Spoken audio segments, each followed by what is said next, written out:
ഞാൻ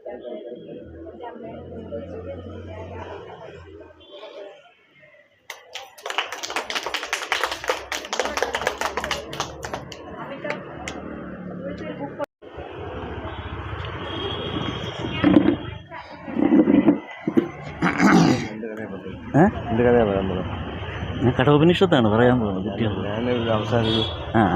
ഒരു വ്യക്തിയെ പരിചയപ്പെടുന്നു. അപ്പോൾ നമ്മൾ കഴിഞ്ഞ തവണ ഒരാളും ഒരു വാക്ക് ഒരു കഥ എത്തിയില്ല. അതിനു മുമ്പ് നമ്മൾ ക്ഷീണിച്ചു പോയി കഥയിലെത്തിയപ്പോഴേക്കും. അതുകൊണ്ട് കഥ ഇന്ന് ആദ്യം പറയാം. എന്നാലും ഒരു വാക്കും ഒരാളെയും കൂടെ പഠിക്കണ്ടേ, വേണ്ടേ? ഒരു പുതിയൊരാളെ പുതിയൊരു വാക്കും വേണ്ടേ? കഥ അതുമായിട്ട് ബന്ധപ്പെട്ടാണ്. ഈ ആളെ എത്ര പേർക്കറിയാം?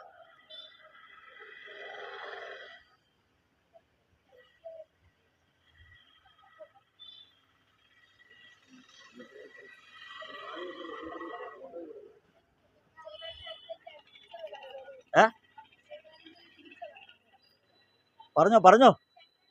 കറക്റ്റ്.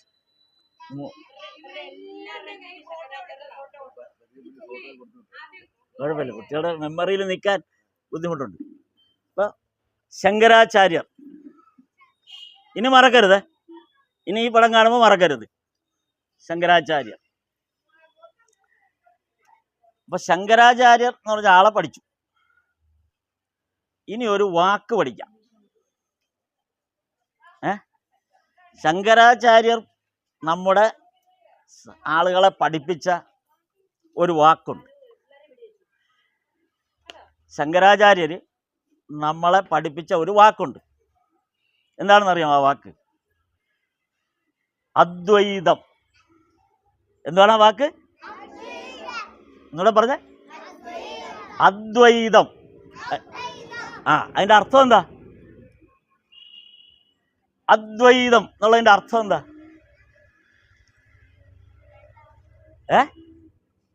അദ്വൈതം. ഞങ്ങൾ രണ്ടുപേര് ഇവിടെ ഇരിപ്പുണ്ട്. ഇതിന് പറയുന്നതാണ് ദ്വൈതം. ഞങ്ങൾ രണ്ടുപേര് ഇവിടെ ഇരിക്കുമ്പോൾ എന്ത് പറയും? അപ്പൊ ദ്വൈതം എന്ന് പറഞ്ഞാൽ എന്താണ്? രണ്ട്. ദ്വൈതം എന്ന് പറയുമ്പോൾ രണ്ടോ അതിലധികമോ വരാം. രണ്ടോ അതിലധികമോ വരുമ്പോൾ ദ്വൈതം എന്ന് പറയും.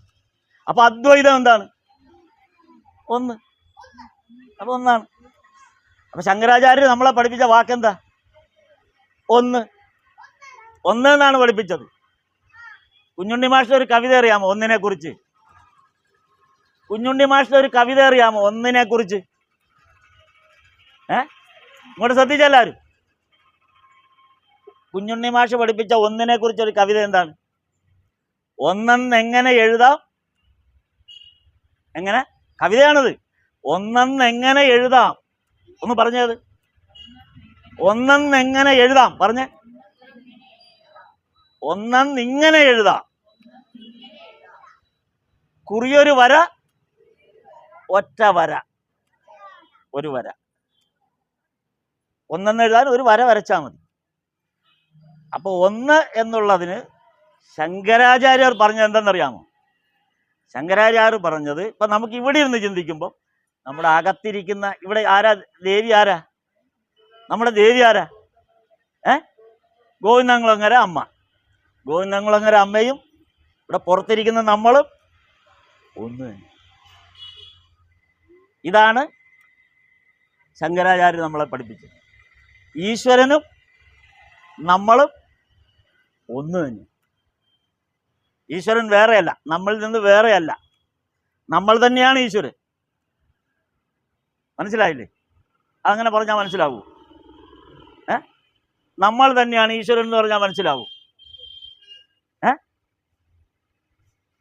ഈശ്വരൻ രണ്ടല്ല, നമ്മൾ തന്നെയാണ് എന്ന് പറഞ്ഞാൽ മനസ്സിലാവൂ. അതെന്താ മനസ്സിലാവാത്തെ? അതെന്താ മനസ്സിലാവാത്തെ? നമ്മൾ ഈശ്വര എന്ന് പറഞ്ഞ് എവിടെയാ കൈവെക്കാറ്? നമ്മളിൽ തന്നെയാണ് കൈവെക്കുന്നത്. അല്ലാതെ അവിടെ ചെന്നാണ് കൈവെക്കുന്നത്. ഈശ്വര അങ്ങനെ ആരെങ്കിലും കൈവച്ചിട്ടുണ്ടോ? അപ്പം എനിക്ക് ഈശ്വരനെ വിളിക്കണമെന്ന് ഞാൻ എൻ്റെ ഈശ്വര എന്ന് പറഞ്ഞുകൊണ്ട് ഞാനിങ്ങനെ തപ്പി നടക്കാറുണ്ട്. എൻ്റെ ഈശ്വര എന്ന് പറയുമ്പോൾ ഞാൻ എവിടെയാണ് കൈവെക്കണേ?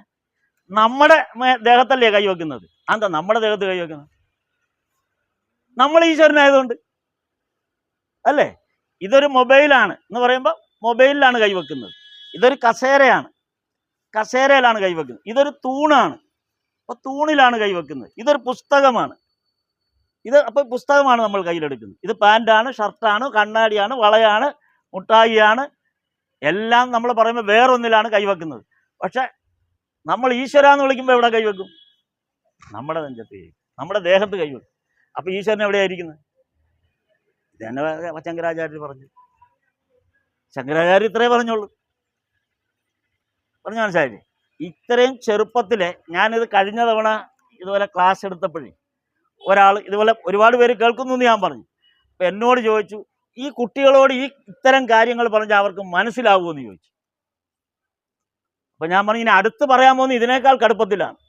അടുത്ത ദിവസം കഥ പറയാൻ പോകുന്നത് കഴിഞ്ഞ തവണ പറഞ്ഞതിലും കടുപ്പത്തിലാണ് പറയുന്നത്. അപ്പോൾ അവർക്ക് മനസ്സിലാവുമെന്ന് ചോദിച്ചു. കഴിഞ്ഞ തവണ പറഞ്ഞത് നിങ്ങൾക്ക് മനസ്സിലായോ? മനസ്സിലായില്ലേ? അത്രയേ ഉള്ളൂ കാര്യം. ഇത് മനസ്സിലാക്കാൻ വലിയ കാര്യമൊന്നുമില്ല. ഇപ്പം പറഞ്ഞു, ഇതുവരെ പറഞ്ഞത് മനസ്സിലായോ?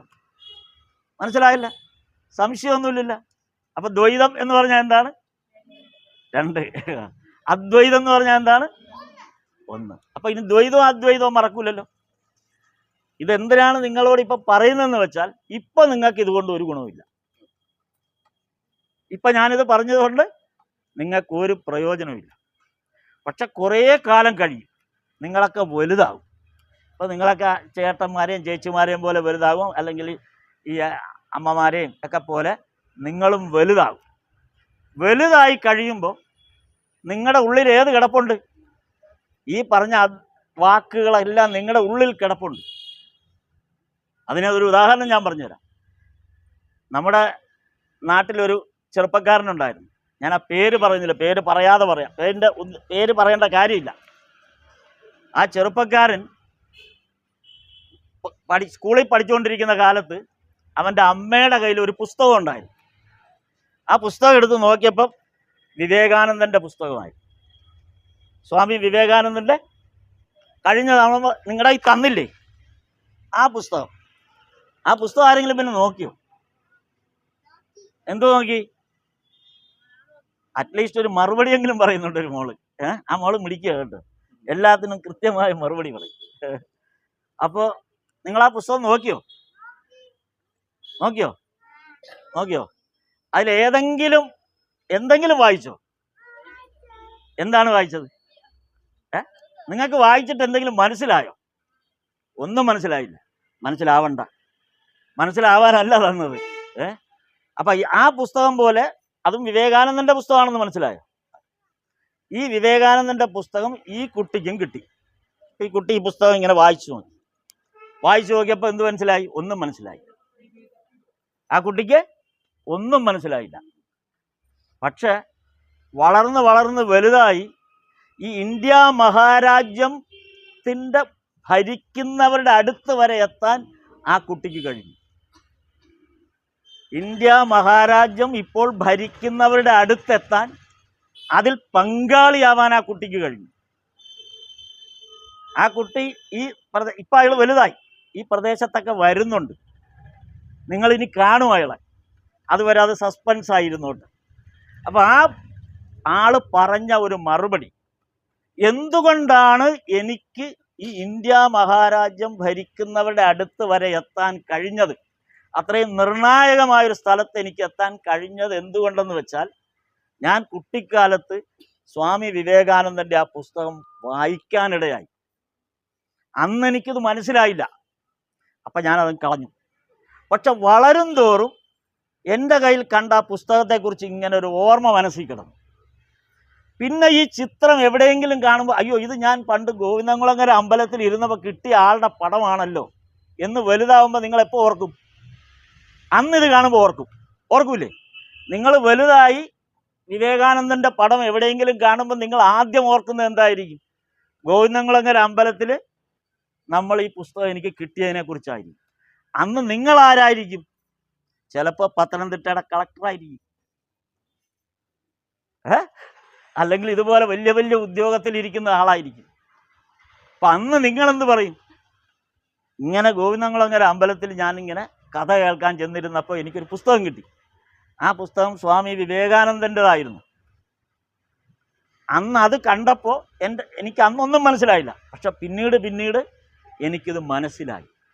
അങ്ങനെ മനസ്സിലായതുകൊണ്ടാണ് ഞാൻ ആരായത്. ഇതുപോലെ കളക്ടറോ അല്ലെങ്കിൽ വലിയ വലിയ ഉന്നത ഉദ്യോഗത്തിലോ ഒക്കെ എത്തുന്ന വലിയ വലിയ ആളുകളായി മാറി. അതുകൊണ്ടാണിത് പറയുന്നത്. അല്ലാതെ ഇപ്പോൾ ഇത് മനസ്സിലാവണമെന്ന് ഒരു നിർബന്ധവുമില്ല. നിങ്ങൾ വലുതാവുമ്പോൾ നിങ്ങൾക്കിത് മനസ്സിലാവും. നിങ്ങൾ വലുത ആൾക്കാരാകുമ്പോൾ നിങ്ങൾക്ക് ഇതുപോലുള്ള പുസ്തകങ്ങൾ, ഇപ്പോൾ ഈ ശങ്കരാചാര്യർ എന്ന് പറഞ്ഞപ്പോൾ ഏതോ ഒരു മോളാണ് ശങ്കരാചാര്യ മെടുക്കി, ആ മോളാണ് അത് പറഞ്ഞത്. നിങ്ങളെല്ലാവർക്കും അറിയാവുന്നതായിരുന്നു. പക്ഷെ പെട്ടെന്ന് മനസ്സിൽ വന്നില്ല. കാരണം എന്താണ്? മനസ്സിൽ വരാത്തതിൻ്റെ കാരണം എന്താണ് ഒരു കാര്യം ചോദിക്കുമ്പോൾ നമ്മുടെ മനസ്സിൽ വന്നില്ല. നമുക്കറിയാം ഇല്ലേ? അറിയാമായിരുന്നു, ഇതാരാണെന്ന് അറിയാമായിരുന്നു. ഈ പടം നമ്മൾ ഇതിനു മുമ്പ് കണ്ടിട്ടുണ്ട്. പക്ഷെ നമുക്ക് എന്തുകൊണ്ട് ഇത് മനസ്സിൽ വന്നില്ല? അതെ അതെ അതെ. ഇതെന്തുകൊണ്ടാണ് നമ്മുടെ മനസ്സിൽ ചോദിച്ചപ്പോൾ വരാഞ്ഞത്? പറഞ്ഞുതരാം. നിങ്ങൾ ഈ പടം ആദ്യം കിട്ടിയപ്പോൾ നമുക്ക് ഈ പുസ്തകം കിട്ടിയെന്ന് വിചാരിക്കുക. ഈ പുസ്തകം വീട്ടിൽ വലിയ ഒരു ഏതെങ്കിലും ഷെൽഫിൻ്റെയോ ഏതിൻ്റെയോ അടിയിൽ കയറ്റി വെച്ചു, പിന്നെ മറന്നുപോയി. നിങ്ങൾക്കറിയാം പുസ്തകം എൻ്റെ വീട്ടിൽ എവിടെയോ ഉണ്ടെന്ന്, ഇല്ലേ? അങ്ങനെ നമുക്ക് പറ്റിയിട്ടില്ലേ? ഞാൻ എവിടെ വെച്ചെന്ന് മറന്നു. ഇങ്ങനെ സംഭവിച്ചിട്ടില്ലേ? ഇങ്ങനെ പല സാധനങ്ങളും കാണാതെ പോയിട്ടില്ലേ? നമ്മുടെ വീട്ടിൽ പോയിട്ടുണ്ടോ? നമ്മൾ വെച്ച ഓരോ കാര്യങ്ങൾ കാണാതെ പോയിട്ടില്ലേ? എവിടേക്കെങ്കിലും നമ്മൾ കയറ്റി വെക്കും, പിന്നെ നമ്മൾ മറന്നു. ഇതേപോലെ നിങ്ങൾ മനസ്സിൻ്റെ ഇടയിൽ എവിടെയോ ഇത് കയറ്റി വെച്ചു. പക്ഷെ അതിൻ്റെ പുറത്ത് വേറെ കാര്യങ്ങൾ കൊണ്ട് വെച്ചപ്പോൾ എന്ത് പറ്റി? ഇത് മറന്നുപോയി. പക്ഷെ എപ്പോഴെങ്കിലും ഒരിക്കൽ നിങ്ങൾ ഈ പുസ്തകത്തെ തിരിച്ചറിയും, ഈ പടത്തെ തിരിച്ചറിയും. അന്ന് നിങ്ങൾക്ക് ഓർമ്മ വരും. അപ്പം പരിചയം വരും. ഈ പുസ്തകം എനിക്കറിയാം എന്ന് പറയുമ്പോൾ അന്ന് നിങ്ങൾക്കിത് വായിക്കണമെന്ന് തോന്നും. അന്നായിരിക്കും നിങ്ങളിൽ മാറ്റം വരുന്നത്. ഓക്കെ. അപ്പം നമ്മൾ ഇന്ന് ഒരാളെ കുറിച്ച് പഠിച്ച ആരാണ്? ശങ്കരാചാര്യർ. ഒന്നുകൂടെ പറഞ്ഞേ. ശങ്കരാചാര്യർ. ശങ്കരാചാര്യർ എവിടെയാണ് ജനിച്ചത്?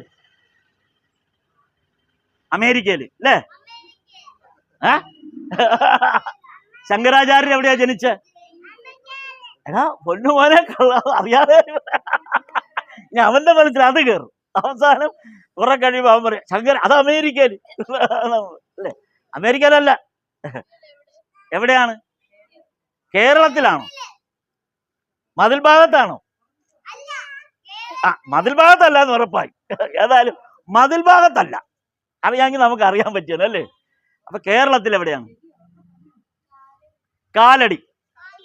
കാലടി അറിയാവുന്നവർ എത്ര പേരുണ്ട്? കാലടി എവിടെയാ? കാലടി ഒന്ന് കാണിച്ചേ.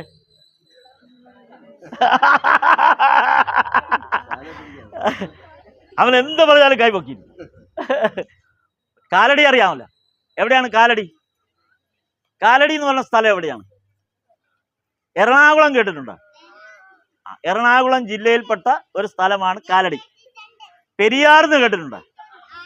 പെരിയാർ എന്താണ്? പെരിയാർ എന്താണ്?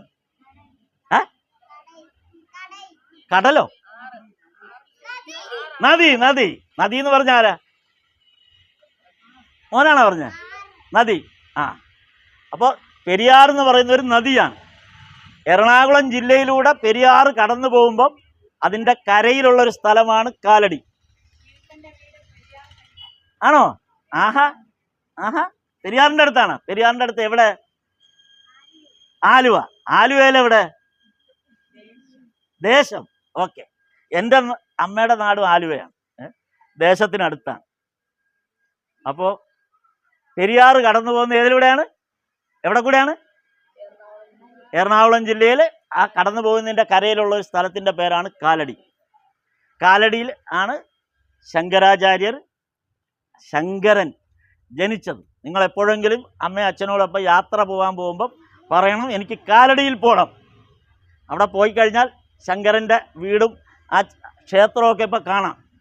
പറയില്ലേ? ശങ്കരനെ കാണാൻ പോകണം. ശങ്കരനെ നമ്മൾ കണ്ടിരിക്കണം. ശങ്കരൻ്റെ നാട്ടിൽ നമ്മൾ പോയിരിക്കണം. നമ്മുടെ നാടിന് ഇത്രയും വലിയ ഉന്നമനം ഉണ്ടാക്കിയ, ആ വലിയ അറിവ് നൽകിയ ഒരു വലിയ മഹത് ഈശ്വര രൂപമാണ്. പറഞ്ഞ മനസ്സിലായില്ലേ? അപ്പം അവിടെ നമ്മൾ പോകണം. ശങ്കരൻ എങ്ങനെയാണ് ഇങ്ങനെ ആയത് കേട്ടിട്ടുണ്ടോ ആ കഥ? ചുരുക്കി പറയാം. ശങ്കരനെ കുറിച്ച് പറഞ്ഞുകൊണ്ട് അതുകൂടെ പറഞ്ഞേക്കാം. ശങ്കരൻ ഇങ്ങനെ കുട്ടിയായിരിക്കുമ്പോൾ, നിങ്ങളെപ്പോലെ കുട്ടിയായിരിക്കുമ്പോൾ ഇങ്ങനെ കളിച്ചൊക്കെ നടക്കും. പക്ഷെ ശങ്കരന് ഒരു തോന്നലുണ്ടായി. എന്ത് തോന്നലുണ്ടായി? എനിക്ക് സന്യാസിയാവണം എന്ന് തോന്നി. കൊച്ചുകുട്ടിയാണ്. കൊച്ചുകുട്ടിയായ ശങ്കരാചാര്യർക്ക് എന്ത് തോന്നി? എനിക്ക് സന്യാസിയാവണം എന്ന് തോന്നി. നിങ്ങൾക്ക് സന്യാസിയാവണം തോന്നിയാൽ നിങ്ങളുടെ അച്ഛനും അമ്മയും സമ്മതിക്കുമോ? അപ്പോൾ വീട്ടിൽ ചെന്നിട്ട് പറയാണ്, എനിക്കിന്ന് ഗോവിന്ദകുളങ്ങര അമ്പലത്തിൽ പോയപ്പോൾ ഒരു കഥ കേട്ടു. ആ കഥയുടെ അടിസ്ഥാനത്തിൽ അമ്മേ എനിക്ക് സന്യാസിയാവണം എന്ന് പറയൂ. അന്നാ പറയാതെ. അപ്പൊ ശങ്കരൻ ഇത് പറഞ്ഞു, സന്യാസിയാവണം. കാരണം അവരെ വലിയ മഹത് വ്യക്തികളാണ്. അപ്പൊ ചെറുപ്പത്തിലെ അവരൊക്കെ അത് പ്രകടിപ്പിക്കും. അപ്പൊ അയ്യപ്പൻ പുലിയെ പിടിക്കാൻ കാട്ടി പോയില്ലേ? നമ്മളാണെങ്കിൽ പോകുമോ? ഈശ്വര തുല്യമായവർക്കൊക്കെ ഇത് സാധ്യമാവും. നമ്മളൊക്കെ സാധാരണക്കാരാണ്. അങ്ങനെ ശങ്കരൻ അമ്മയോട് പറഞ്ഞു, എനിക്ക് സന്യാസിയാണ്.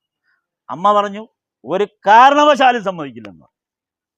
ഒരു കാരണവശാലും നിന്നെ ഞാൻ സന്യസിക്കാൻ വിടില്ല. ശങ്കരൻ അങ്ങ് സമ്മതിച്ചു. എന്നും കുളിക്കാൻ ആരുടെ കൂടെയാണ് ശങ്കരൻ പോണത്? ആരുടെ കൂടെയാ? നദിയിലാണ് പോകുന്നത്. ആരുടെ കൂടെയാണ് പോണത്? അമ്പോറ്റിയുടെ കൂടെയാണ്. എന്നാലും കൂടെ പോണ ആരുടെ കൂടെയാ? തൊട്ട് മുമ്പ് ഞാൻ ആരുടെ കാര്യമാണ് പറഞ്ഞത്? ശങ്കരൻ അമ്മയുടെ കൂടെ. ശങ്കരൻ അമ്മയുടെ കൂടെ കുളിക്കാൻ പോയി. ആ പെരിയാർ ആ സ്ഥലത്ത് കുളിക്കാൻ ഇറങ്ങിയപ്പോൾ ഇന്നും ആ കടവുണ്ട് അവിടെ. കുളിക്കാൻ ഇറങ്ങിയ കടവ് ഇപ്പോഴും ഉണ്ട്. ആ കടവിലോട്ട് ഇറങ്ങി അങ്ങനെ വെള്ളത്തിലോട്ട് പതുക്കെ ഇറങ്ങിയപ്പോൾ എന്ത് പറ്റി? എന്താണ് സംഭവിച്ചത് അവിടെ? മുതല. അറിയാവുന്നവരുണ്ട് ഈ മുതല. പെട്ടെന്ന് ആ പുഴയിൽ കൂടെ ഒരു മുതല വന്ന് ശങ്കരന്റെ കാലിൽ പിടിച്ചൊരൊറ്റ വലി. അമ്മ നോക്കിയപ്പോൾ എന്ത് പറ്റി? മുതല പിടിച്ചു കുഞ്ഞിനെ. അമ്മ കിടന്ന് അയ്യോന്ന് കരയാൻ തുടങ്ങി. അപ്പൊ ശങ്കരൻ പറഞ്ഞു, അമ്മയെ കരഞ്ഞിട്ട് കാര്യമില്ല, സന്യസിക്കാനെന്ന് സമ്മതിച്ചാൽ മുതല വിടും എന്ന് പറഞ്ഞു. അവസാനം അമ്മയ്ക്ക് സമ്മതിക്കാതിരിക്കാൻ പറ്റുമോ? കാര്യം മുതല പിടിച്ചോണ്ട് പോകൂലേ? അതിലും നല്ലതല്ലേ സന്യസിക്കണത്. സമ്മതിച്ച് അങ്ങനെ ശങ്കരൻ സന്യസിക്കാൻ പോയി. പക്ഷെ അമ്മയോട് ഒരു വാക്ക് പറഞ്ഞു, ഞാൻ എവിടെ പോയാലും ശരി അമ്മ ആവശ്യപ്പെടുന്ന സമയത്ത് ഞാൻ അമ്മയുടെ അടുത്തെത്തിയിരിക്കും എന്ന് പറഞ്ഞിട്ടാണ് പോയത്. അതാണ് കഥ. അത് പോട്ടെ. അപ്പം അങ്ങനെയാണ് ശങ്കരാചാര്യരുടെ കഥ. അപ്പം നിങ്ങൾ ഇനി എപ്പോഴെങ്കിലും അവസരം കിട്ടിയാൽ കാലടിയിൽ പോകണം. ശങ്കരാചാര്യരെ കുറിച്ചുള്ള കഥ വായിക്കണം, പഠിക്കണം. ശങ്കരാചാര്യരുടെ കൃതികൾ വായിക്കാൻ ഇനി വളരുമ്പോൾ പഠിക്കണം. ഓക്കെ? മിടുക്കി. ഓക്കെ. അപ്പം ഈ പുസ്തകം വാങ്ങിച്ചു തരാൻ പറയണം. ഇതേപോലുള്ള ശങ്കരാചാര്യരുടെ പുസ്തകം. ഇങ്ങനെയുള്ള പുസ്തകങ്ങൾ പ്രൊവൈഡ് ചെയ്യണം നമ്മൾ കുട്ടികൾക്ക്. കാര്യം അവരത് പുസ്തകം വായിക്കണം കേട്ടോ. കൂടുതൽ ആ കാര്യം കൂടെ ഞാൻ ഈ കൂട്ടത്തിൽ പറയാം. നിങ്ങളെല്ലാവരും എപ്പോഴും കൂടുതൽ സമയം മൊബൈലിൽ കാണുന്നവരല്ലേ? എല്ലാവരും മൊബൈൽ ഉപയോഗിക്കണവരല്ലേ? അപ്പം മൊബൈൽ ഉപയോഗിക്കുന്ന സമയത്ത് കുറച്ചിട്ട് കണ്ടോ. ഇനിയിപ്പോൾ നിങ്ങളെ എതിർത്തിട്ടൊന്നും കാര്യമില്ല. അതുകൊണ്ട് നിങ്ങൾ മൊബൈൽ കണ്ടോ. പക്ഷെ ദിവസത്തിൽ കുറച്ച് നേരമെങ്കിലും പുസ്തകം വായിക്കണം. ഏതെങ്കിലും പുസ്തകം വായിക്കണം. അച്ഛനും അമ്മയോടും പറഞ്ഞാൽ എനിക്ക് ഏതെങ്കിലും പുസ്തകം വായിക്കാൻ തരണം. ഈ കഴിയുന്നത് ഇതേപോലുള്ള ആളുകളുടെ പുസ്തകം വായിച്ചു നോക്കണം. ആദ്യം ഒന്നും മനസ്സിലാവില്ല, പക്ഷെ പിന്നെ നിങ്ങൾക്കത് ഗുണം ചെയ്യും. അപ്പം അങ്ങനെയുള്ള പുസ്തകം വായിക്കണം. വായിക്കുമല്ലോ? വായിക്കില്ലേ? ഉറപ്പല്ലേ? എന്താ ചെയ്യാൻ പോലെ? വായിക്കും. അപ്പം അവർ വായിച്ചോളൂ. നിങ്ങളുടെ മനസ്സിൽ ഉറയ്ക്കാൻ വേണ്ടിയിട്ടാണ്. ഈ വാക്കുകളെങ്കിലും ഉറക്കട്ടെ എന്ന് വിചാരിച്ചിട്ടാണ് നിങ്ങളെ കൊണ്ട് ഞാനിത് പറയിപ്പിക്കുന്നത്. അപ്പം അത് കഴിഞ്ഞു. അപ്പം നമ്മൾ ഇന്ന് പഠിച്ചൊരു വാക്ക് എന്തായിരുന്നു? വരയോ? പറഞ്ഞ പോലെ ഒന്ന്. മിടുക്കൻ. നോക്കി അവനാ വാക്ക്, അതിൻ്റെ സാൻസ്ക്രിറ്റ് വാക്ക് അറിഞ്ഞുകൂടെങ്കിലും അവൻ ആ വാക്കുള്ളിൽ കയറി. ഒന്നിനെന്താ നമ്മൾ പറഞ്ഞ വാക്ക്? അദ്വൈതം. അപ്പൊ രണ്ടിന് പറയുന്ന വാക്ക് എന്താണ്? അപ്പൊ അദ്വൈതം എന്ന് പറഞ്ഞാൽ എന്താണ് അർത്ഥം? ഒന്നെന്ന് മനസ്സിലായി. അതിന്റെ അർത്ഥം എന്താണ്? രണ്ടല്ല. ആര് തമ്മിൽ രണ്ടല്ല? ഓക്കെ, ഇത്രയും മനസ്സിലായല്ലോ. ഓക്കെ. അപ്പൊ നമ്മൾ കഴിഞ്ഞ തവണ ഞാൻ പറഞ്ഞു തരാമെന്ന് പറഞ്ഞ കഥയുടെ കടം ഇനി തീർക്കാം. ഇന്ന് ഞാൻ പറയാൻ പോകുന്ന കഥ നിങ്ങളെപ്പോലെ ഒരു കുട്ടിയുടെ കഥയാണ്. ഒരു കൊച്ചു കുട്ടിയുടെ കഥ. അവൻ്റെ പേര് നചികേതസ് വല്ലാത്ത പേരാണല്ലേ, വിളിക്കാൻ തന്നെ പാടും. നജി നജി എന്ന് വിളിച്ചാൽ മതി. നമ്മൾ അങ്ങനെയല്ലേ, ചുരുക്കത്തിലല്ലേ വിളിക്കുന്നത്. അപ്പൊ നജി കേതസ്. ആ കുട്ടിയുടെ പേരെന്താണ്? കേതസ് അല്ല, നജികേതസ്. എന്നാ ഒന്നുകൂടെ പറഞ്ഞ വാക്ക്. ആ കുട്ടിയുടെ പേരാണ് നജികേതസ്. അപ്പൊ നജികേതസ് ഇങ്ങനെ സന്തോഷമായിട്ട് കഴിഞ്ഞു. കൊച്ചുകുട്ടിയാണ്, നിങ്ങളുടെയൊക്കെ അത്രയൊക്കെയുള്ള കൊച്ചുകുട്ടിയാണ്. അതുകൊണ്ടാണ് പറഞ്ഞത് ഈ കുട്ടികളെല്ലാം മിടുക്കന്മാരാണ്. ഇപ്പൊ തന്നെ കണ്ടില്ലേ, ഓരോന്ന് ചോദിക്കുമ്പോൾ അദ്വൈതമൊക്കെ കൃത്യമായിട്ട് പറയുന്നവരാണ് നിങ്ങൾ. നിങ്ങളുടെ മനസ്സിലതുണ്ട്. നിങ്ങളൊക്കെ മിടുക്കന്മാരും മിടുക്കികളാണ്. അതുപോലെ മിടുക്കനുമായിരുന്നു ആര്? അതുപോലെ മിടുക്കനായിരുന്നു ആര്? അദ്വൈതല്ല, നചികേതസ്.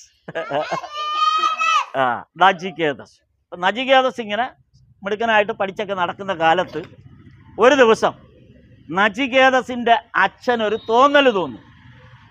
ഇപ്പൊ ഇവിടെ നമ്മൾ കണ്ടില്ലേ, ഇപ്പൊ അമ്പലത്തിൽ ഇപ്പൊ അതെ അവിടെ വിവാഹ സമാഹരണം, യജ്ഞം, യാഗം, ഇതുപോലുള്ള കാര്യങ്ങളൊക്കെ ഇവിടെ നടക്കുന്നില്ലേ? പൂജ ഒക്കെ നടക്കുന്നുണ്ടല്ലോ, ഗണപതി ഹോമം, ഇതൊക്കെ ഇവിടെ നടക്കുന്നു, കണ്ടിട്ടില്ലേ?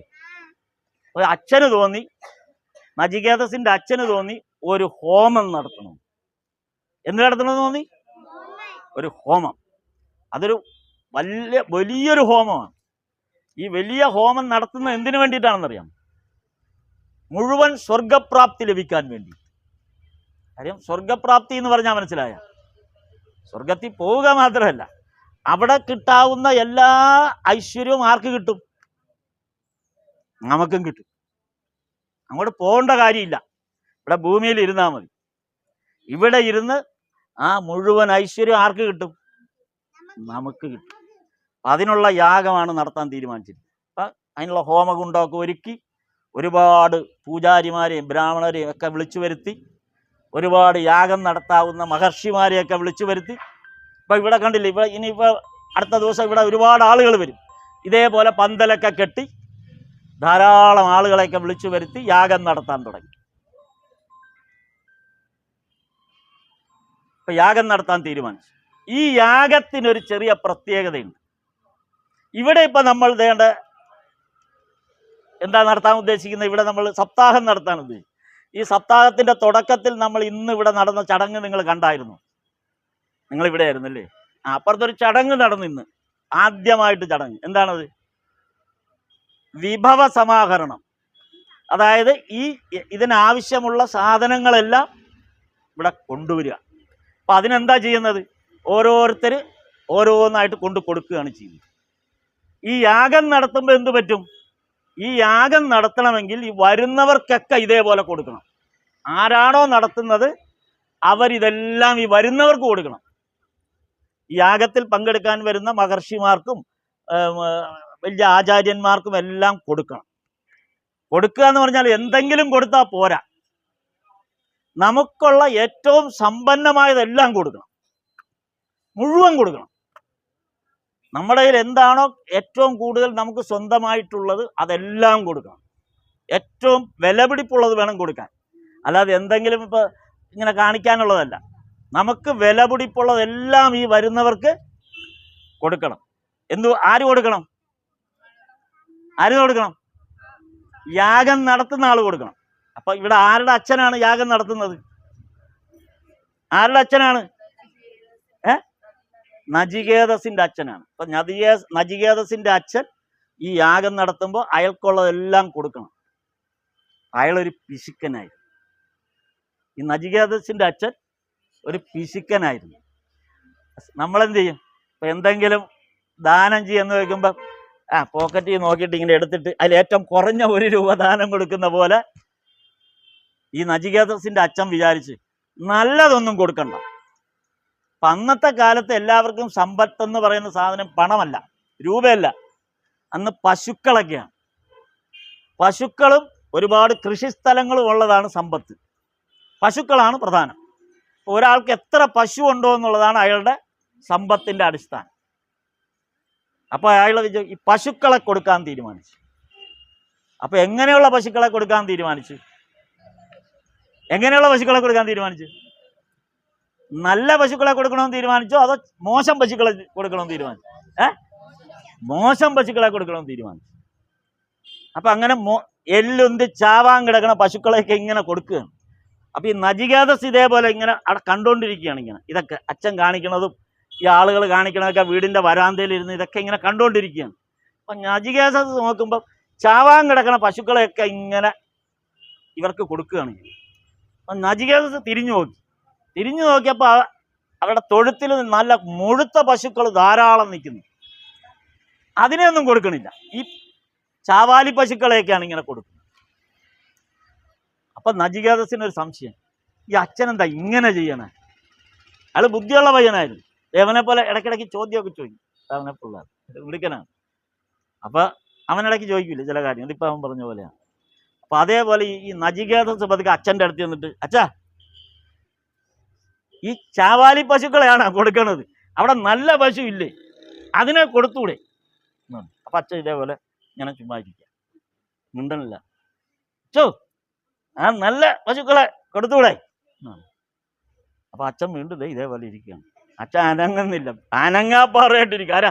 അച്ഛനറിയാം അതിന് ഉത്തരം പറയാൻ പറ്റില്ല, മോൻ പണി കൊടുത്തോണ്ടിരിക്കുകയാണ്. അപ്പൊ അച്ഛനിങ്ങനെ മിണ്ടായിരുന്നു. അപ്പൊ വീണ്ടും അച്ഛോ പശുവിനെ കൊടുക്കണില്ലേ? അച്ഛൻ പിന്നെയും മിണ്ടാതിരുന്നു. അവസാനം കുറെ കഴിഞ്ഞ് നമ്മളിങ്ങനെ തോണ്ടിയാൽ എന്ത് പറ്റും? ഉണ്ണിച്ചേണ്ടനെ ഇങ്ങനെ തോണ്ടിക്കൊണ്ടില്ല, കുറെ പറയില്ല, തട്ടിക്കളി, മിണ്ടാരി അവിടെ എന്ന് പറയില്ല. അതേപോലെ അച്ഛൻ പറഞ്ഞു മിണ്ടാരിട അവിടെ. പിന്നെ ഇവൻ ഇങ്ങനെ വിഷമിച്ചോണ്ടിരുന്നു. അപ്പൊ ഇവൻ ഇങ്ങനെ കണ്ടുകൊണ്ടിരിക്കുകയാണ് ഈ കാണിക്കുന്നതൊക്കെ. കുറെ കഴിഞ്ഞപ്പം ഇവൻ വേറൊരു അവിടുത്തെ ഒരു അങ്കിൾ വന്നു. ആ അങ്കിളിനോട് ചോദിച്ചു, ഇതൊക്കെ എങ്ങനെയാ ഇതിന്റെ പരിപാടികൾ, ഈ പശുവിനെ കൊടുക്കുന്നു, ഇതൊക്കെ എങ്ങനെയാ? അപ്പൊ ആ അങ്കിള് പറഞ്ഞ്, അതെന്താന്ന് വെച്ചാ എല്ലാം കൊടുക്കും, നമ്മൾ ഇവിടെ കാണുന്നത് എല്ലാം ഈ വരുന്നവർക്ക് കൊടുക്കും. അപ്പൊ ഇവൻ ചോദിച്ചു, എല്ലാം കൊടുക്കുമോ? ആ എല്ലാം കൊടുക്കും. അപ്പൊ ഇവൻ വീണ്ടും അച്ഛൻ്റെ അടുത്ത് വന്നു, അച്ഛോ അപ്പൊ എന്നെ ആർക്കാ കൊടുക്കണേന്ന് ചോദിച്ചു. എല്ലാം കൊടുക്കുമെന്നല്ലേ പറഞ്ഞ്. ഇവൻ വിചാരിച്ചു ഇവനെയും കൊടുക്കുമായിരിക്കുമെന്ന് വിചാരിച്ചു. അപ്പൊ പേടിച്ചു. അപ്പൊ ഇവൻ വന്നിട്ട്, അച്ഛോ എന്നെ ആർക്കാ കൊടുക്കണേ? അപ്പൊ അച്ഛന് ഇതേപോലെ ഇരിക്കാം, മിണ്ടണില്ല. അച്ഛോ എന്നെ ആർക്ക് കൊടുക്കും? ഇങ്ങനെ മൂന്നാലും ആണ്. നിന്നെ ഞാനുണ്ടല്ല കാലന് കൊടുക്കും. കാലനാരാ? കാലനാരാ? കാലൻ എന്ന് പറഞ്ഞ ആരാ? എടാ കാലമാടാന്ന് വിളിക്കണ പോലെയാണ് കാലാണ്. കാലൻ എന്ന് വിളിക്കണ ആരെയാണ്? കൊല്ലാൻ വരുന്ന ആളെ അല്ലേ? ആ കൊല്ലാൻ വരുന്ന ആ ഈശ്വരന്റെ പേരെന്താണ്? കാലൻ എന്ന് നമ്മൾ പറയും. കാലൻ എന്നല്ല, കാലൻ എന്ന് പറയുന്നത് എന്തുകൊണ്ടാണെന്ന് അറിയാമോ? കാലത്തെ നിർണയിക്കുന്നവനാണ്. നമ്മുടെയൊക്കെ കാലം എത്ര നേരമൊക്കെ ഇരിക്കണമെന്ന് തീരുമാനിക്കുന്ന ആരാ? മരിക്കണമെന്ന് മാത്രമല്ല, ഓരോ കാര്യവും എത്ര നേരം പഠിക്കണം, എത്ര നേരം ഭക്ഷണം കഴിക്കണം, എത്ര നേരം സ്കൂളിൽ പോകണം, എത്ര വളരണം, ഇതൊക്കെ തീരുമാനിക്കുന്ന അവിടുന്നാണ്. ഇതൊന്നും നമ്മുടെ കയ്യിലല്ല. അപ്പം അത്രയും നിയന്ത്രണമുള്ളതാണ് യമദേവൻ. യമദേവൻ എങ്ങനെയാണ് വരുന്നത്? കാളയാ? കാളവണ്ടിയില? യമദേവൻ കാളവണ്ടിയിലായോ ഇപ്പോ? അങ്ങയുടെ കാര്യം. കുതിരവണ്ടി. ആഹാ, ഇനി ഏതെങ്കിലും വേറെ വല്ല വണ്ടി ഉണ്ടാ? പുതിയ യമഹ, കാറ്, എന്തെല്ലാം ഉണ്ട്. യമദേവൻ ഏതിന്റെ പുറത്താ വരുന്നത്? പോത്തിന്റെ പുറത്ത്. അപ്പൊ യമദേവൻ പോത്തിന്റെ പുറത്താണ് വരിക. അപ്പൊ ആ യമദേവന് കൊടുക്കുമെന്നാണ് ആരോട് പറഞ്ഞത്?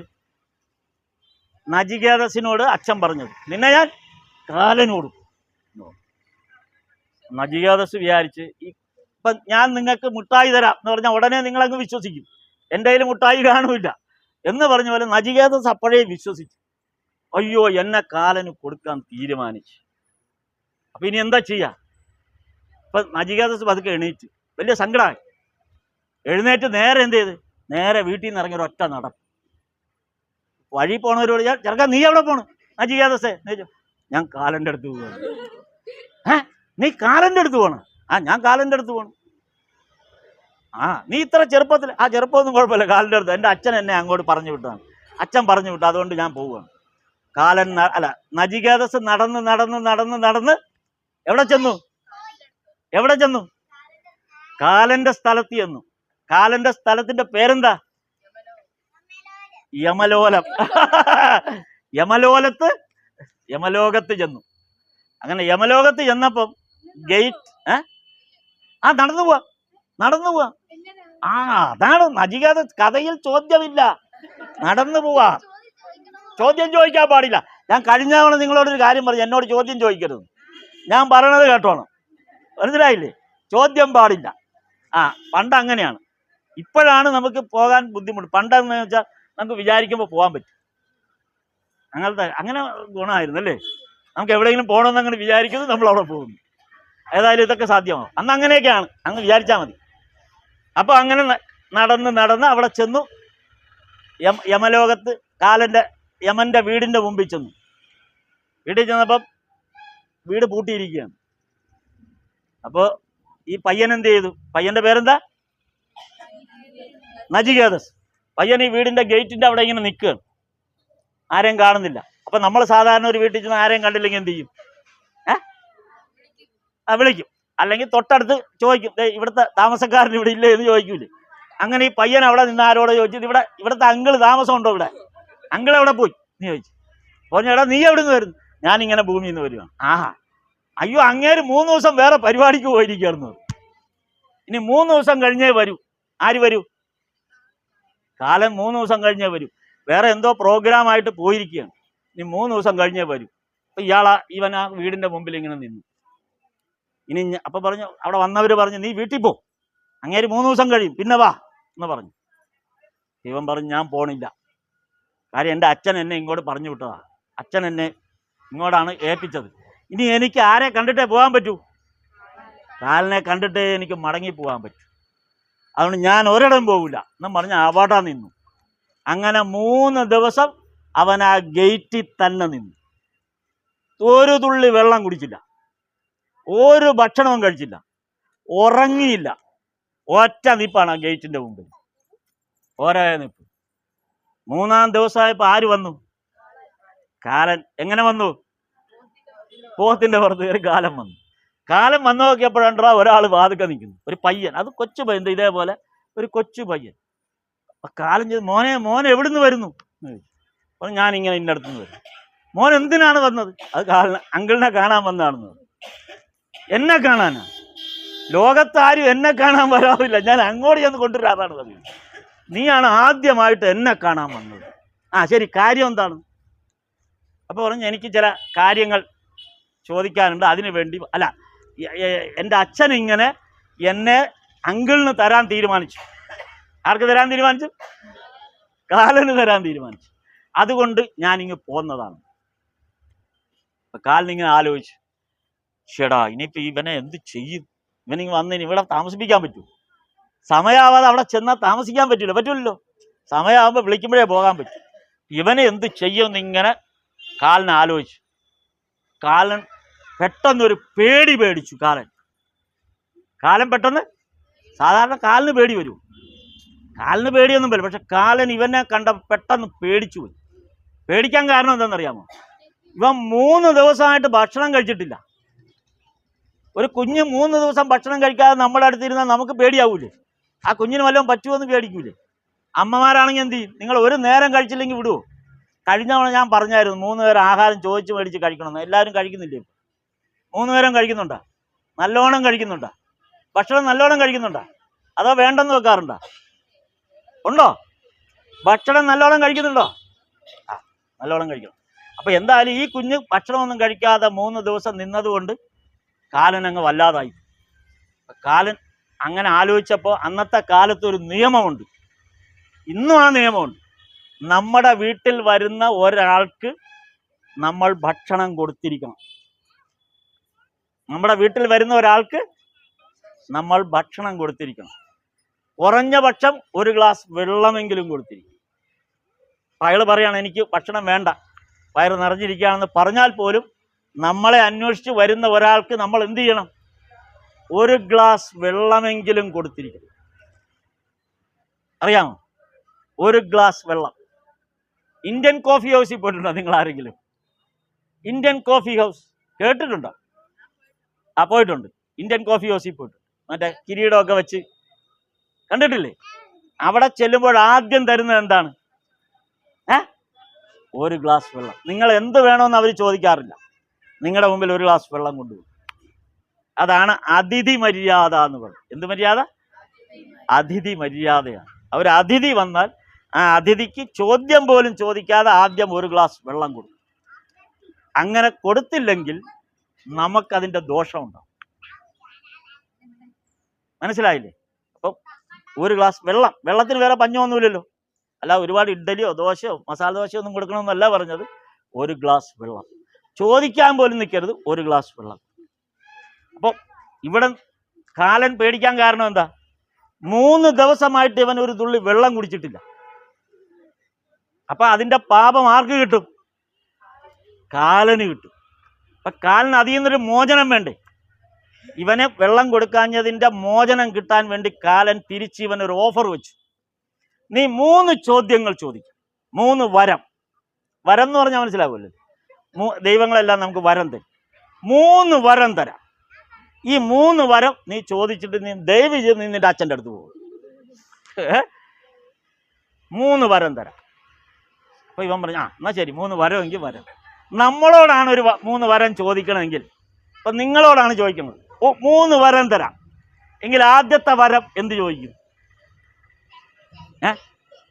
ആദ്യത്തെ വരം ഈശ്വരൻ ചോദിക്കുകയാണ്, നിങ്ങൾക്ക് 3 വരം തരാം എങ്കിൽ ആദ്യത്തെ വരം എന്തായിരിക്കും? നിങ്ങൾ ചോദിക്കുന്ന ആദ്യത്തെ വരം എന്ത് ചോദിക്കും? നിങ്ങൾ ഒരു വരവും ചോദിക്കൂലേ? നിങ്ങളുടെ മുമ്പിൽ ഈശ്വരൻ വന്നിരിക്കുകയാണ്, എന്നിട്ട് പറയാം, മോനെ 3 വരം തരാം, അതിൽ ആദ്യത്തെ വരം ചോദിക്കുന്നു കഴിഞ്ഞാൽ നിങ്ങൾ എന്ത് ചോദിക്കും? നിങ്ങൾക്ക് ഇഷ്ടമുള്ളത് തരും, എന്ത് വേണേ ചോദിക്കാം, ഞാൻ തരാം എന്ന് പറഞ്ഞാൽ നിങ്ങൾ എന്ത് ചോദിക്കും? എനിക്കൊന്നും വേണ്ട, ദയവ് ചെയ്ത് ഈശ്വര അങ്ങ് പോയാ മതി എന്നാണ് പറയുക. പിന്നെന്ത് ചോദിക്കും? നിങ്ങൾ എന്ത് ചോദിക്കും? നിങ്ങൾക്ക് ഇഷ്ടമുള്ളത് തരാന്നാണ് പറഞ്ഞത്. നിങ്ങൾക്ക് ഇഷ്ടമുള്ളത് തരാം, നിങ്ങൾ ചോദിക്കുന്നത് തരാം. എന്ത് തരും? എന്ത് ചോദിക്കും?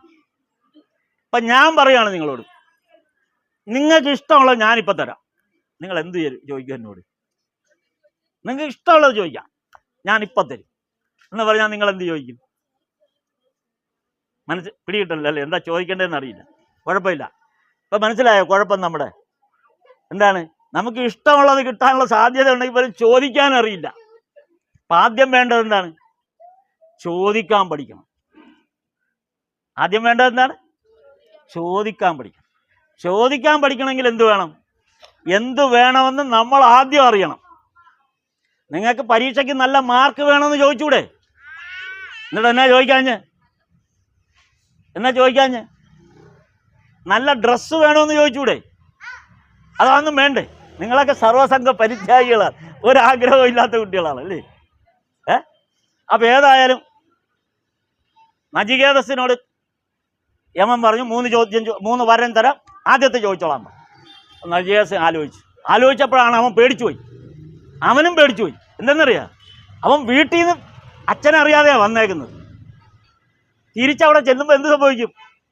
അച്ഛൻ പിടിച്ച് നല്ല പടപടയെന്ന് അടി കൊടുക്കും. തിരിച്ച് വീട്ടിൽ ചെല്ലാം, നിങ്ങൾ പറയാതെ വീട്ടിൽ നിന്ന് ഇറങ്ങിപ്പോയാൽ തല്ല് കിട്ടൂലേ? അതാ അന്ന് പൊക്കോട്ടെന്ന് വിചാരിക്കും. അവൻ പോയി കിട്ടി അല്ലേ? മോനെ നീ എവിടെ പോയി? നീ അതുവഴിയൊക്കെ പൊക്കോ എന്ന് ആരെങ്കിലും പറയോ? ഇല്ല. അപ്പൊ വീട്ടിൽ തിരിച്ചു ചെല്ലുമ്പോൾ എന്ത് വേണമെന്നാണ് നചികേതസ് ആദ്യം ചോദിച്ചത്? ആദ്യത്തെ വരം എന്ത് വേണം? വീട്ടിൽ തിരിച്ചു ചെല്ലുമ്പോ എൻ്റെ അച്ഛൻ എന്നെ വഴക്ക് പറയല്ലേ, അതായത് എന്നെ സന്തോഷത്തോടെ വീട്ടിൽ കയറ്റണം, ഇതാണ് പറഞ്ഞത്. അപ്പൊ ശരി, സന്തോഷത്തോടെ വീട്ടിൽ കയറ്റാൻ സമ്മതിച്ചു. ഇനി രണ്ടാമത്തെ എന്ത് വേണം എന്ന് ചോദിച്ചു. രണ്ടാമത് ചോദിച്ചപ്പോൾ ഇവൻ ആലോചിച്ചിട്ട് പറഞ്ഞു, എനിക്ക് ഈ എല്ലാ തരത്തിലുള്ള, അതായത് ആഗ്രഹിക്കുന്ന പോലുള്ള കാര്യങ്ങളെല്ലാം നടക്കാൻ ഉള്ള ഒരു സംവിധാനം തരണം. ഞാൻ ആഗ്രഹിക്കുമ്പോൾ കാര്യങ്ങളൊക്കെ നടക്കും. അതൊരു നല്ല കാര്യമല്ലേ? നമ്മൾ ആഗ്രഹിക്കുമ്പോൾ നമുക്ക് ആവശ്യമുള്ള കാര്യങ്ങൾ നടക്കും. പറഞ്ഞു മനസ്സിലായി? അപ്പം അങ്ങനെ അതിനുള്ള, എന്നാ പിടിച്ചോ, നിനക്കതും നടക്കും. അതിൻ്റെ പേരാണ് അഗ്നിവിദ്യ. അഗ്നിവിദ്യ എന്നാണ് അതിൻ്റെ പേര്. അതൊരു ഒരു മന്ത്രത്തിൻ്റെ പേരാണ് അഗ്നിവിദ്യ. അഗ്നിവിദ്യ. മൂന്നാമത്തെ ചോദ്യം, ആ ചോദ്യമാണ് നമ്മുടെ ആര് കുഴഞ്ഞു പോയത്?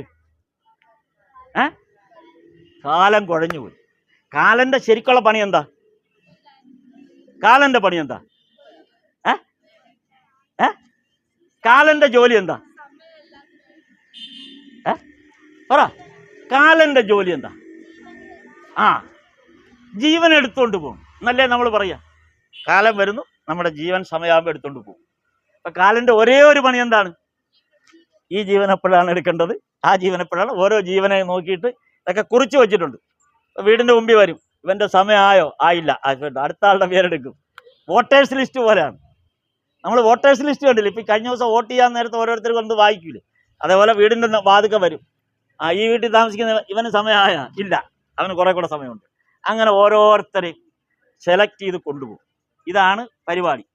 അപ്പൊ ഈ നചികേതസ് ചോദിച്ച്, ആ വിദ്യ എന്താണ്? നമ്മുടെ ഈ ജീവൻ എടുക്കുന്ന ഈ പരിപാടി എന്താണ്? എൻ്റെ കയ്യിലിരിക്കുന്ന ജീവൻ എങ്ങനെയാണ് നിങ്ങൾ എടുക്കണത്? മനസ്സിലായോ? മനസ്സിലായോ പറഞ്ഞത്? പറഞ്ഞു മനസ്സിലായോ? എന്ത് മനസ്സിലായി? എന്ന് വെച്ചാ ജീവൻ എങ്ങനെ എടുക്കാന്ന് വെച്ചാൽ അതിന്റെ അർത്ഥം എന്താ? അതെ, ഇവിടെ ആരോ പറഞ്ഞല്ലേ, എങ്ങനെ മരിക്കുന്നത് എങ്ങനെ? ഇപ്പൊ കാലം എന്ത് പറഞ്ഞെന്നറിയാമോ? മോനെ നചികേതസേ, നീ അത്രയും വളർന്നിട്ടില്ല, നീ വളരെ കൊച്ചാണ്. ഇപ്പൊ നിനക്കത് പറഞ്ഞ മനസ്സിലാവില്ല. അതുകൊണ്ട് നീ കുറെ കൂടെ വളരണം. കുറെ കൂടെ വളർന്ന് വലുതാകുമ്പോൾ നിനക്ക് ഞാനത് പറഞ്ഞുതരാം. ഇപ്പൊ നിനക്കത് മനസ്സിലാവില്ല. അതുകൊണ്ട് ഈ കഥയുടെ അവസാനം എന്താണ് ഇപ്പൊ ഞാൻ പറയാൻ പോകുന്നത് നിങ്ങളോട്? ഈ മൂന്നാമത്തെ ചോദ്യത്തിന്റെ ഉത്തരം ഇപ്പൊ പറഞ്ഞാൽ ആർക്ക് മനസ്സിലാവില്ല? ആർക്ക് മനസ്സിലാവില്ല. അപ്പൊ അതെപ്പോഴാണ് ഇനി മനസ്സിലാക്കേണ്ടത്? വലുതാവുമ്പം നമുക്ക് ഈ കഥ അപ്പം പറയാം.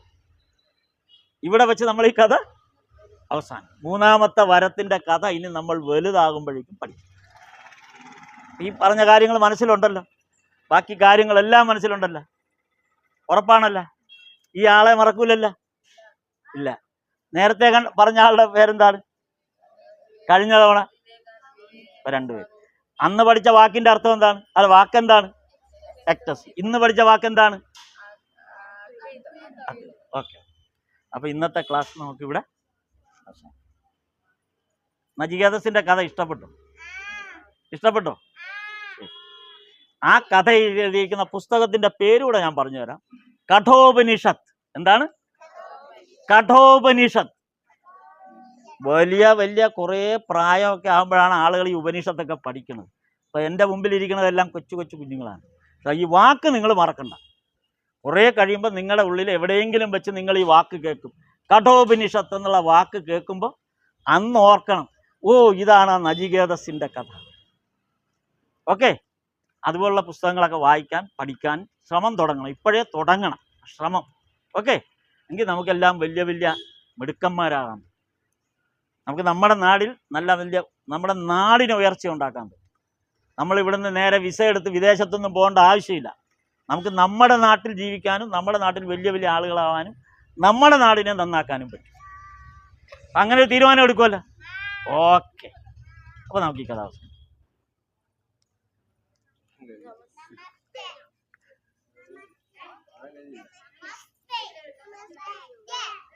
നമസ്തേ. ഇരിക്കും.